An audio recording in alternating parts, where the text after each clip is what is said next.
6:54 on this Wednesday morning, and here's what you need to know before you go. We now know the name of the man who was shot and killed in downtown Duluth Friday.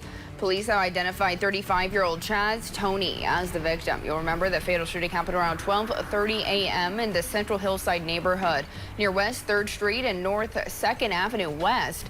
Officers arrived on scene and found Tony deceased from an apparent gunshot wound.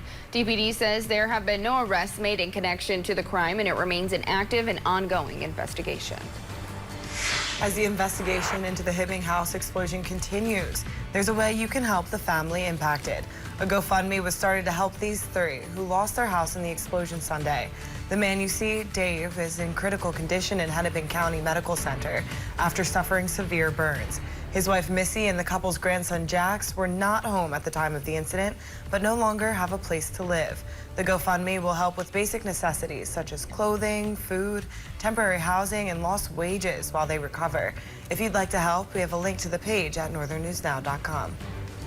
An environmental research group based in Ashland moved a creek aiming to improve water quality in Lake Superior. The 500 feet of Fish Creek they worked on is located near Ina, Wisconsin, between Ashland and Iron River. In just 6 weeks, they moved it more than 50 yards away from a bluff that had been eroding into the water. Burke Center staff say the project decreased the amount of sediment flowing into Lake Superior by about 2,800 tons per year. In addition to improving water quality in Superior, the project improves drinking water drawn from the lake and trout habitat in the creek.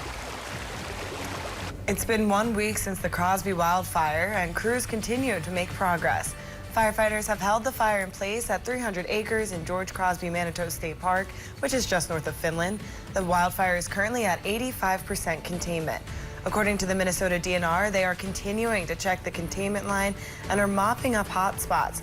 Officials are reminding the public not to fly drones anywhere near the wildfire so that they don't interfere with the firefighting efforts. Investigators say the fire started last Wednesday from a lightning strike, and a portion of the Superior hiking trail in the state park remains temporarily closed as a precaution. The trail is closed between Minnesota State Highway 61 to the County Road 7 Kramer Road access points. The state park, though, does remain open.